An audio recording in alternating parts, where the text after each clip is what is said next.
Hi, my name is Chris, and I want to tell you about something that happened to me. It's something that still scares me to this day. I never thought this kind of thing could happen to someone like me, but it did.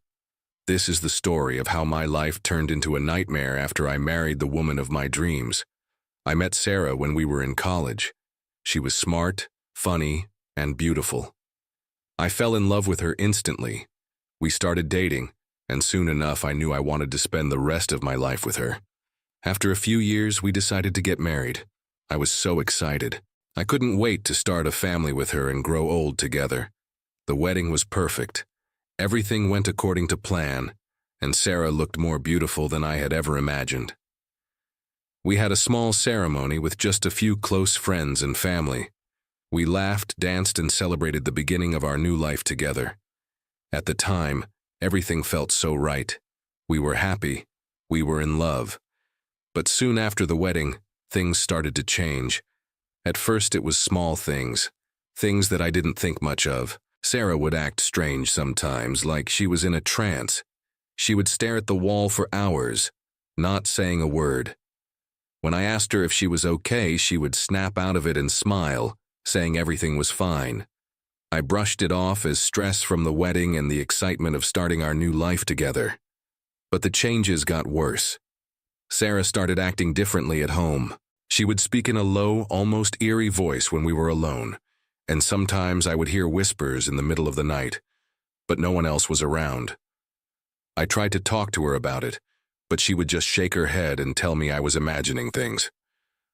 One night, things took a terrifying turn. We were lying in bed ready to sleep when I heard her say something that sent chills down my spine. "You don't know what's coming, Chris. The rules are set. You will have to follow them." I froze, turning to look at her. Her eyes were wide open, but she wasn't looking at me. She was staring into the dark. "What are you talking about?" I whispered. She didn't respond. She just lay there, still as a statue. The air in the room felt cold, and I couldn't shake the feeling that something was horribly wrong. But before I could say anything else, she turned to me with a cold, emotionless expression and whispered, "I have been chosen, and you will follow the rules. All of them." I didn't understand what she meant by the rules or what was happening to her. The woman I had married, the woman I loved, seemed like she was slipping away, and it scared me. The next few days were filled with strange occurrences. Sarah seemed to be losing control of herself. She started doing things that didn't make sense. One morning, I found her sitting on the floor in the living room, staring at the wall again. This time, she was chanting something under her breath, words I couldn't understand. I tried to reach out to her, but she looked at me with eyes that were no longer hers. It was as if she wasn't the person I married anymore. I was terrified, but I didn't know what to do. I loved Sarah, and I didn't want to lose her. I tried to help her, but nothing worked. She kept telling me about the rules, about how I had no choice but to follow them. And as time went on, things only got worse. It wasn't until one night that she finally revealed the full horror of what had happened to her. It was as if a different person had taken over her body completely. She looked at me with dark, empty eyes and said, "I've been given power, and now you belong to me. You will follow every rule, no matter what." I didn't know who or what she was anymore. But that night I realized I wasn't just married to a woman. I was married to something else, something dark and powerful. Little did I know, this was only the beginning. The rules were just the start of a nightmare I would never escape from. It's hard to explain how I felt in those first few days after Sarah changed. She wasn't my wife anymore, at least not the woman I knew. Something had taken over her, something dark and terrifying. I was desperate for answers, but every time I tried to talk to her, it was like talking to a stranger. One evening, after days of strange behavior, Sarah sat me down in the living room. Her face was pale, her eyes cold. I could feel a chill in the air. She didn't smile or speak softly like she used to. Instead, she looked at me, her expression unrecognizable, and began to speak in that eerie, low voice. "You are mine now," she said, "and you will obey the rules." I felt my heart race, my body go cold. "What rules?" I asked, my voice shaking. Sarah looked at me with a strange intensity, and I could feel the weight of her words, like they were being forced into my mind. The rules I set for you. You will follow them no matter what. If you break them, there will be consequences. My blood ran cold. What had happened to her? Who was she now? She began to list the rules, each one more frightening than the last. Rule 1, she said, her voice growing even colder. You must never leave this house after midnight. If you do, you will never return. I stared at her, stunned. What do you mean? I can't just stay here forever. I have work, I have a life. She didn't answer. She simply stared at me with those cold, emotionless eyes, waiting for me to speak. Rule 2, she continued, ignoring my protest. You must never speak to anyone about what's happening here. If you do, you will suffer. I was starting to feel trapped, like I was caught in some kind of nightmare, but I couldn't wake up. I couldn't escape. Rule 3, she said, her voice softer, but still filled with a strange power. You must never question me. If you do, I will make sure you regret it. I felt a knot form in my stomach. This wasn't the woman I married. This was someone or something else. I could feel it, but I was too scared to speak up. Rule 4, she said with a grin that made my skin crawl. You must never leave the children alone. If you do, they will be taken. The mention of our children sent a chill down my spine. We had 2 kids at the time, both young, and I couldn't imagine what could happen to them if I didn't follow her rules. Sarah's eyes locked onto mine, and it was as if she could read my every thought. And the most important rule of all, she said, her voice low and menacing. You must love me no matter what. If you ever stop loving me, I will make sure you regret it. You will not want to know what happens when you break that rule. I felt like the walls were closing in on me. I was suffocating. I didn't know what was happening to Sarah, but I knew it wasn't something I could stop. And now these rules, these cruel rules, had been set. I had no choice but to follow them. If I didn't, who knew what would happen? What could happen to me? To Sarah? To our children? The days that followed were a blur. Sarah would remind me of the rules every now and then, her cold eyes never leaving me. I felt like I was living in a prison, but I couldn't tell anyone. I couldn't escape. I was stuck in a nightmare, and the rules she set were the only thing that kept me from losing everything. I didn't know what had taken over Sarah, but it was clear that she wasn't the woman I married anymore. Something else had a grip on her, something dark and powerful. And as much as I tried to fight it, I knew I had to follow her rules, for my sake, for our children's sake. But the longer I stayed, the more I realized that the rules were just the beginning. The consequences of breaking them were far worse than anything I could have ever imagined, and I was about to find out just how cruel those consequences could be. The rules had taken over my life. I felt trapped, unable to escape the shadow that had consumed Sarah. I obeyed her commands, following each rule as if my life depended on it. And in a way, it did. As the days turned into weeks, I began to realize that the consequences of breaking the rules were far worse than I could have ever imagined. It wasn't just about staying in the house or keeping silent about what was happening. There were darker, more insidious forces at play. One night, I decided to push back. I couldn't take it anymore. I was tired of living like a prisoner. I stood in the living room staring at Sarah and said, I can't keep doing this. I can't keep living like this. What's happening to you? Her eyes narrowed, and a low, sinister chuckle escaped her lips. It sent a wave of terror through me. You dare to question me?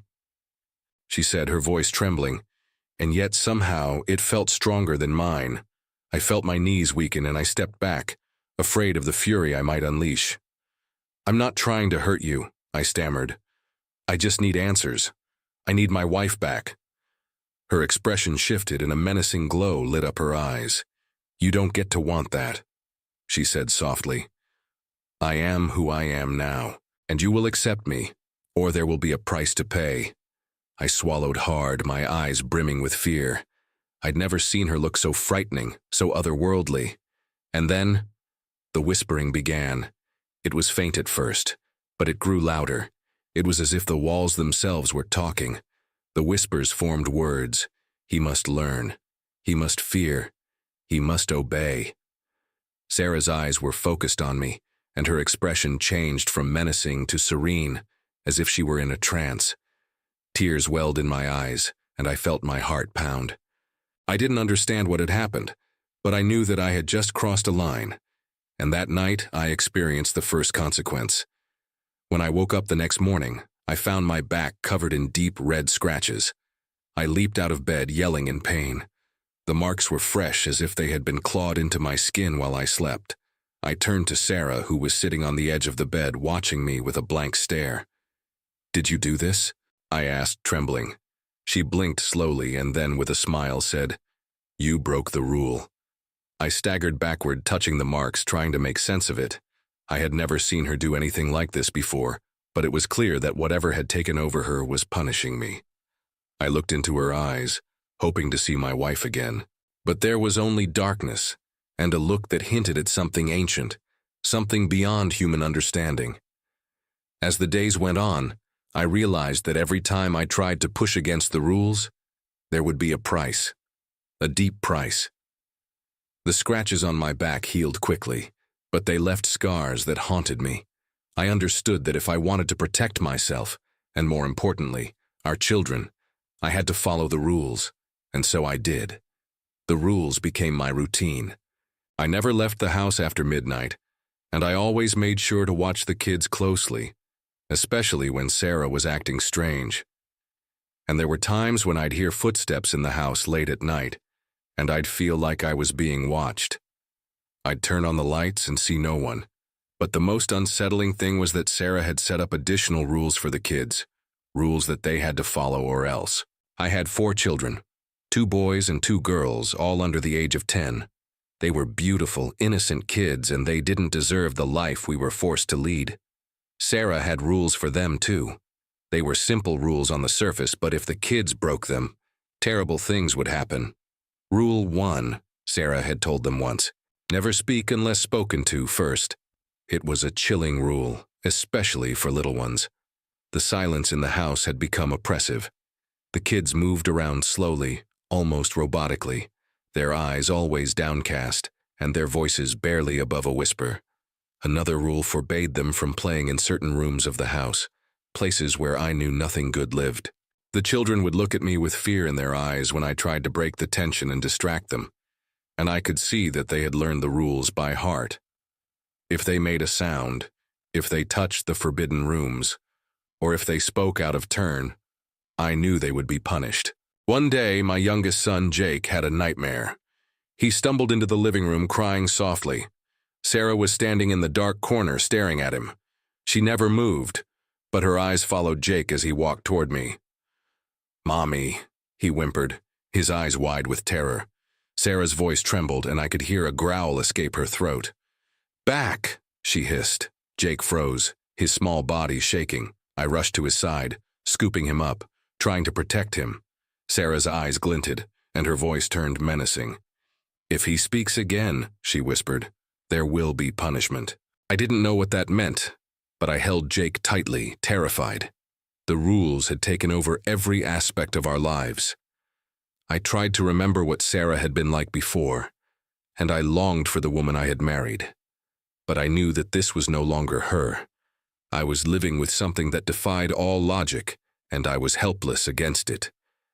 But I had to keep going, following the rules, if I wanted to keep my family safe, or what was left of it. The days blurred together in a haze of fear and exhaustion. I followed the rules like a prisoner in my own home, each one a chain that kept me bound to Sarah and whatever had taken hold of her. The children were no longer children to me. They were quiet, frightened shadows, moving only when told, speaking only when spoken to. Their innocence was slowly fading, replaced by a silent terror that echoed in every room. But the most terrifying change was in Sarah. She wasn't the woman I had married anymore, and I couldn't bring myself to call her my wife. What had taken over her seemed to grow stronger with each passing day. There were times when I could see something dark in her eyes, something that seemed to burn through me like a cold, dead fire. It wasn't just the rules or the punishments. It was like she was slipping away entirely, replaced by something else, something ancient. One evening, as I sat on the edge of our bed, the weight of everything pressing down on me, Sarah entered the room. She was holding a large book in her hands, one I had never seen before. Her expression was unreadable, but her eyes, they were empty, like the eyes of a stranger. "Sarah?" I whispered, my voice trembling. She didn't answer. Instead, she opened the book slowly, her fingers tracing the ancient pages. The air grew thick with an eerie energy, and I could hear whispers like voices coming from the very pages of the book. "Do you know what this is?" she finally asked, her voice strange and cold. I nodded slowly, terrified. The book felt wrong. It wasn't something a normal person should have. "This is the source," she said, her eyes locking with mine. "The thing that gave me the power to make the rules, to control you, to control all of us. This is where it began." I felt my heart skip a beat. "What do you mean, Sarah? What power?" Her lips twisted into a dark smile, one that didn't belong to the woman I once knew. "The rules, the punishments, they aren't mine. They come from something much older. Something that has always been here, waiting for someone to open the door." Felt a chill run through my bones. I had heard stories about dark forces, things that could possess a person, twist them into something unrecognizable. But I never thought it would happen to me, to my family. "Is there a way to stop it?" I asked, my voice barely a whisper. Sarah didn't answer right away. Instead, she turned the pages of the book, as if searching for something. When she looked up at me again, her eyes were filled with cold determination. "There's only one way," she said, her voice low and dangerous. "You have to break the final rule." I felt a wave of dread wash over me. "What final rule?" I asked, my throat tight. She closed the book slowly, her fingers resting on the cover. "The final rule is the one you've been following all this time," she said softly. "The rule where you never question me. The rule where you never stop loving me." I could feel my heart pounding in my chest. I didn't want to hear this, but I had to know. "What happens if I break it?" A dark smile played on her lips. "If you break it, everything ends. The children, you, me, will all be lost. But you're already losing us. The more you follow the rules, the more you give yourself to the darkness. If you want to save us, you'll have to make a choice." I could feel the weight of her words pressing down on me, suffocating me. What choice? What could I possibly do to save us now? How could I undo what had already been done? "Sarah, please," I pleaded, my voice cracking. "I can't do this anymore. I can't live like this. Please help me. Please help our children." Her eyes narrowed, and she whispered something that sent a chill down my spine. "The only way to stop this is to destroy the source. But once you do, there's no turning back. Everything will be lost. Your family, your life, everything you know will be gone. You can never come back." The room seemed to close in on me, the air thick with fear. I looked at her, searching for any sign of the woman I loved, but I couldn't find her. She was gone. She had been taken, consumed by whatever dark force had possessed her. And now, the only way to save my family, if it was even possible, was to break the final rule. I knew what I had to do. I didn't want to lose Sarah, but the woman standing before me wasn't Sarah anymore. She was something else, and if I didn't act soon, I would lose everything. With trembling hands, I reached for the book, determined to destroy it. The whispers grew louder, as if they were trying to stop me, to warn me, but I couldn't listen anymore.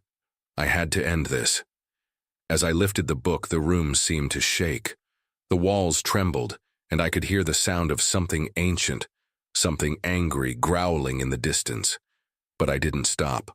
I threw the book into the fireplace, watching as it caught fire. For a moment, nothing happened, but then everything changed. A gust of wind blew through the room, and I saw Sarah's eyes flicker. She gasped, her body jerking as if she was waking from a long nightmare. Her skin, once pale and lifeless, began to glow with warmth. Her eyes softened, and for the first time in months, I saw my wife again. But it was too late. The darkness had already taken its toll. The house began to shake violently, and the children cried out in fear. I held Sarah tightly, but I knew there was no escaping what we had unleashed. In the end, the price of breaking the final rule was everything. My family, my home, my life. All of it was gone in an instant. The darkness had claimed us all. And now, all I can do is remember the woman I loved and warn others. Some rules are meant to be broken, but be careful. Breaking them might be the most terrifying thing you ever do, because once you break them, there's no going back.